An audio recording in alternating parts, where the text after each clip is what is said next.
Hey, I was just doing a little content providing this morning, and I was going to download the video and use the URL, and yeah, well, whatever. I was going to use it on a web page.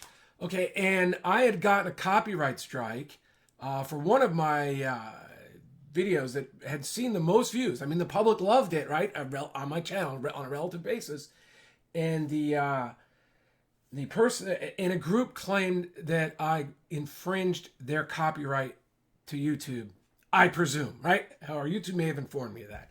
Now, let me show you. I responded, and then I contacted the person. Let me just show you what. After I submitted my counter notification to YouTube, just to bring you up to speed, I wrote this. Your counter notification. This is what YouTube told me after I did my counter notification. I'm going to talk to you about that in a second. Your counter notification has been submitted to YouTube for review. If accepted, we will forward the full notice to the claimant, who will have 10 business days to review your counter notification. If they don't provide proof of a court action against you, your video will be reinstated. Now, I made a copy of the email that I sent to the group seeking the copyright strike, and I'm a member. I don't desire their ill will. I have done training for them, right? But in this case, I took a form of theirs. I put it into the form is useful. My argument was the form is useful to those filling out the forms, to someone selling the form, but it's a fair use exception to put the form on video and explain to the public how to fill the form out and how it affects their rights. And I submitted it. It was more than 10 days. Nothing was happening. I was kind of anxious. I was like, wow, my best video, or one of my top videos, is gone. I guess I'm just going to be a YouTube advertiser for a while, and in a Facebook advertiser for a while, and eventually I'll get the views again on something else.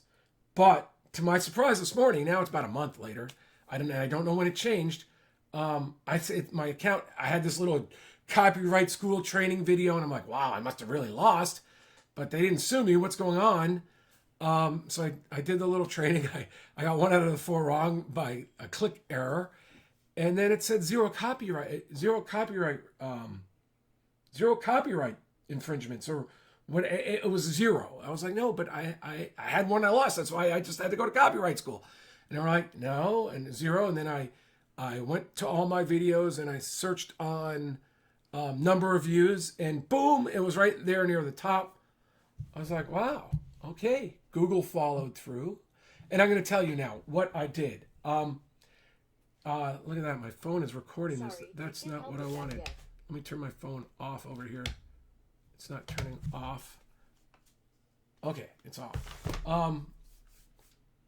So when I initially got that notice, I was like, I'm an attorney, right? In fact, let me take it one step. I used to litigate copyright issues. In fact, in San Francisco federal court years ago, when the Macarena was big, I had a European client who had licensed the rights to the Macarena and then relicensed it for distribution probably around the world. I don't really recall whether it was just Europe, but probably around the world, knowing his business. And he got sued by the U.S. copyright holder of the song Macarena, and we litigated that, and I got my client out at just a straight up settlement, no charge. And it was because he legally had a license. But I was very big on copyright law 15, 20 years ago when I was doing work in the music industry. So I got this thing, and I'm like, unless things have changed, what I've done is perfectly legal. I am squarely within in my opinion, my legal opinion, within the fair use exception. So I pulled up so this is how I responded. This is the long way to tell you about how I responded to YouTube. And really, I knew it was really going to the lawyers at the group that I was, that called in the copyright strike. I don't even know how you do this copyright strike, but Google notified me that they told me. So I went to copyright.gov. I don't even know that this is officially a U.S. government site. This could be someone somewhere about us, overview leadership. I don't know. But anyway, this looked like this was something that it's similar to what I pulled up that day. It was a discussion of the fair use legal doctrine, and then the elements of the fair use legal doctrine. And when you're an attorney,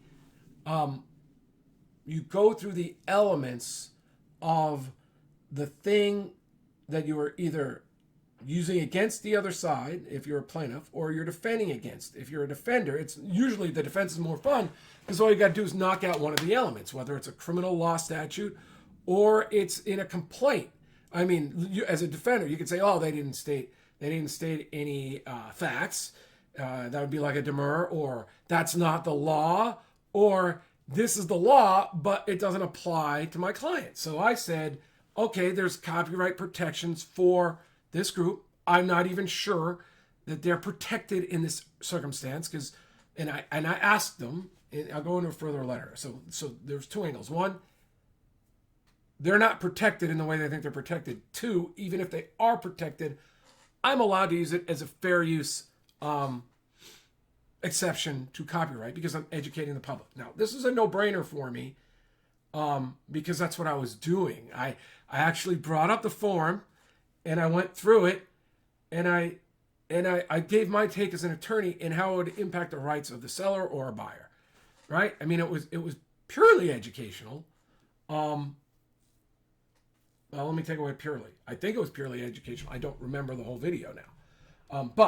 So I went through here. Purpose of the character, including whether the issue is commercial nature or for nonprofit educational purposes. So obviously I picked that. Courts look at how the party claiming fair use is using the copyrighted work and are more likely to find a nonprofit educational and non-commercial uses as fair. So I thought I squarely fit in there. I was training the public on YouTube and the video wasn't even monetized. This does not mean, however, that all nonprofit education, so now they're saying it's not necessarily that it has to be nonprofit. And I didn't really feel transformative uses are those that add something new with a further purpose or character and do not substitute for the original work. Well, I'm not even going to discuss that. So the nature of the copyrighted work, this was another big thing. When you take a copy of, let's say, something like I remember specifically when the Sistine Chapel was being renovated. They were taking all the wax and the dirt over the years that accumulated, and we all saw pictures of these non-bright shiny paintings in all the art history books. And then I think it was a Japanese company spent millions of dollars to clean up the Sistine Chapel, and then they claimed the rights to display the new. I mean, if you go there now and you see it in the Sistine Chapels, I did a summer or two ago, the colors are so much more vibrant than they were when I went there as a college student. So really amazing. Like I specifically remember the robes being purple and reddish when they used to just be brown and gross. So they had the rights. They to do a documentary. They may have had the rights to all the new pictures. It made sense. They were paying for it. They should get to exploit it. So if you've got a right to protect the image because you need to monetize it, that's a different argument, right? You could go to court. Once it's out there, can someone else say, this is Michelangelo's work of art, it's part of the World Heritage, I should be able to show a picture of it? That's a different argument. I didn't have to make that argument. I was saying that this is a form, it's used by the public all the time to sell billions of dollars worth of homes. They have a right to understand what it is that they're signing, and there's no harm to the creator of the form because they can't, it's locked in a video, right? Now, the other side can make some arguments. I think they chose, well, I don't want to comment on their side. I'm not trying to call them out. I'm not trying to make them feel bad. They were trying to protect it. I use the fair use doctrine. I went through the elements here.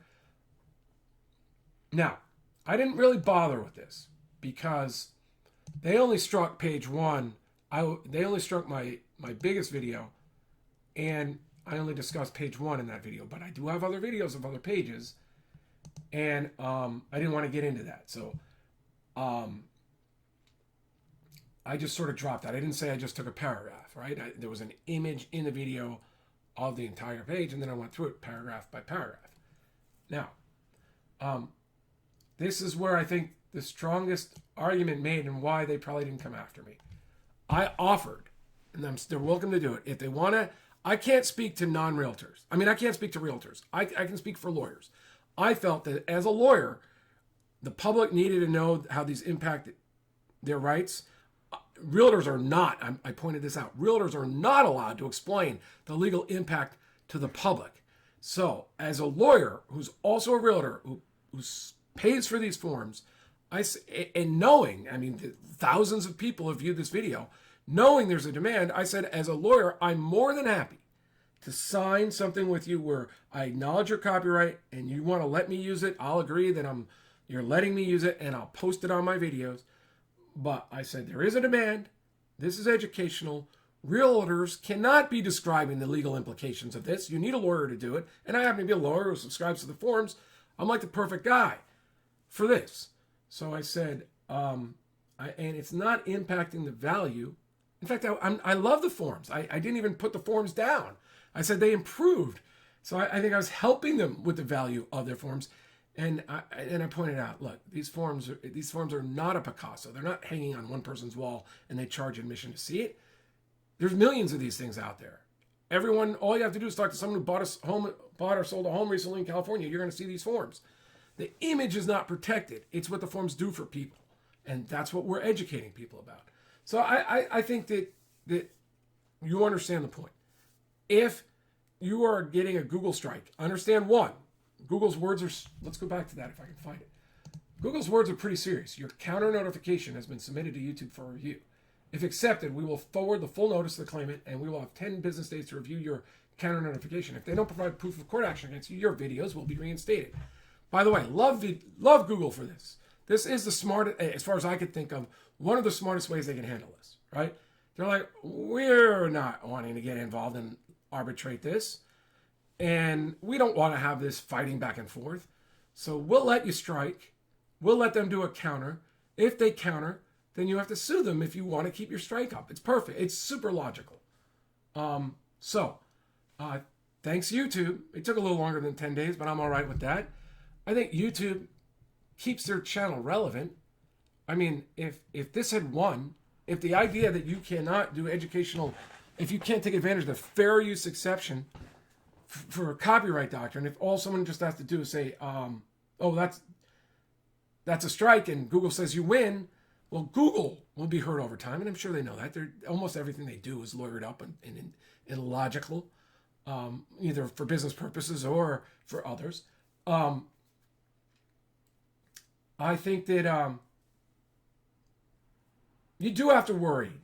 If you're not strongly into the fair use, this puts a lot of burden on you to make sure that you think you're a winner, right? I mean, if I was a video game maker and I was using some cool background music that someone else had a copyright on, and a record company said, no, that's a strike, would I fight the record company? Well, I know that some record companies are really ticked and that they might make an example out of me. So I better make sure I have a fair use exception or some sort of exception to copyright doctrine if I'm going to do the counter, because otherwise I'm sort of pushing them. I'm playing brinksmanship with the copyright holder. I'm pushing them to sue me. So if you don't think you're going to win, I don't necessarily know that you want to do that. But if you are an educator and you fall within the fair use doctrine, I think you should consider. Don't just collapse. And you can even in your video, in your counter, you can say, hey, this is consistent with what Google should want too. I don't think that hurt when I explain that. So that's in a nutshell. I mean, if you want more information, I could sort of sanitize my letters and explain what I did. But really, this was it. I think I might have used Justia, actually, now that I think about it. I used Justia to find these copyright, the definition of fair use in a copyright. And maybe I just clicked on the Copyright Act, right? That's probably what I did. I think I did it through Justia. And then I went in through here and I found the elements of the fair use doctrine. And I went through it. So that's what you can do if you like to fight a Google copyright strike. And from my perspective, it works, right? My kids, I told my kids about it because they were watching all the YouTubers and they know a lot of video game guys are using memes and they're getting struck.